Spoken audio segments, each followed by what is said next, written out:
जोहार, मैं पूजा रत्नाकर। आज मैं आपके समक्ष झारखंड सरकार की एक ऐसी नीति के विषय में चर्चा करने जा रही हूं जिन्होंने अभी 2025 में लागू किया है झारखंड कोचिंग सेंटर विनियमन एवं नियंत्रण अधिनियम 2025।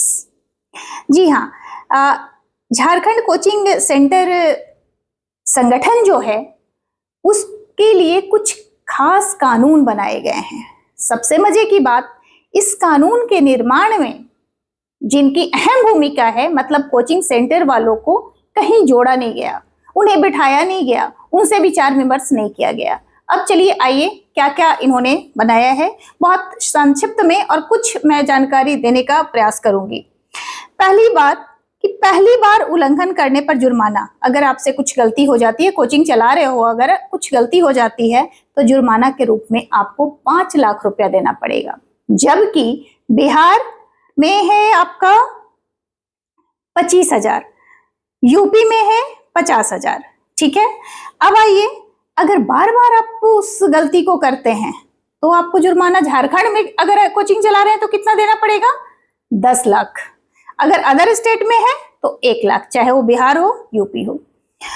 अब आते हैं, अगर आपको झारखंड में आप बेरोजगार हो, सरकार आपको रोजगार देने में सफल नहीं हुई, आपको कहीं रोजगार नहीं मिला और आप चलिए आप सक्षम हैं, आप कोचिंग खोलकर बैठ गए, तो कोचिंग का रजिस्ट्रेशन करवाने से पूर्व आपको बैंक की गारंटी भी लेनी होगी। वो कितने का होगा? वो भी 5 लाख। पता नहीं 5 लाख का क्या चक्कर है, इस सरकार का समझ में नहीं आ रहा है। जबकि राजस्थान और बिहार में ऐसा कुछ नहीं है, आपको किसी तरह का गारंटी देने की आवश्यकता नहीं है। सबसे मजे की बात, अगर आप कोचिंग सेंटर खोले हो, मान लीजिए किसी मोहल्ले में खोले हैं, वहां बहुत अच्छा नहीं चल रहा है, तो आप किसी और 2 मोहल्ले में आपने खोल रखा है, तो आपका जितना ब्रांच होगा उतनी दफा आपको रजिस्ट्रेशन, मतलब 5 into 3, 5 लाख गुने 3 आप कर लीजिए, वो आपको सरकार को देना होगा। जबकि अन्य राज्यों में बस एक संस्थान, जो भी आपका नाम है सो एंड सो, उस पर आपका एक रजिस्ट्रेशन होगा। यहाँ की जो नियमें हैं बहुत कठोर होगी, मतलब शिक्षक की गुणवत्ता या जो आपका एरिया होगा, जो भी आप कार्य कर रहे हैं, जहां वहां का जो भी रखरखाव जो भी होगा, वो बहुत ही सख्त नियम लगाई जाएगी उस पर। जबकि अन्य राज्यों में लचीलापन है इस पे, यूजीसी और एनसीईआरटी के तहत लोग मान रहे हैं, लेकिन यहाँ साहब की अलग कुछ नीति होगी। सबसे बड़ी बात, आश्चर्य इस बात की है कि जो झारखंड सरकार की जो स्कूल टाइमिंग है, मतलब सुबह 9 बजे से लेकर शाम 4 बजे तक आप कोचिंग नहीं चला सकते, तो बाकी बोर्ड के बच्चे कहाँ जाएंगे? इस बात पर आप विचार करें। अब चलिए ये दस्तावेज को मैं हटाती हूँ, इसमें बहुत सारी चीजें हैं जो कि मैं इस वीडियो में बहुत ज्यादा कुछ नहीं रख पाऊंगी।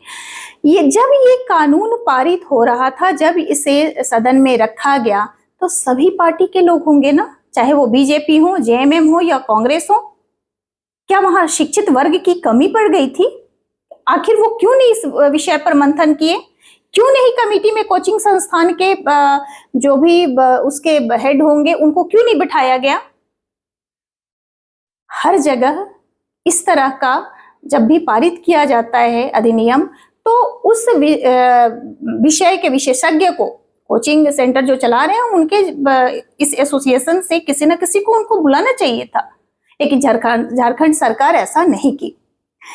मैं इसे काला कानून का नाम दे रही हूं और इस वीडियो के माध्यम से आपसे आग्रह कर रही हूं, क्योंकि ये मात्र कोचिंग सेंटर वालों की समस्या नहीं होगी, आने वाले समय में बच्चों की, अभिभावकों की भी समस्या हो सकती है। खुलकर विरोध करें और झारखंड सरकार को विचार करने की आवश्यकता है। ऐसे कानून से किसी का भला नहीं होगा। हाँ, भले ही आपका बैंक बैलेंस बढ़ेगा, लेकिन बेरोजगारों की संख्या बढ़ेगी, अपराध बढ़ेगा। इस पर ध्यान देने की आवश्यकता है। धन्यवाद। जय हिंद, जय भारत।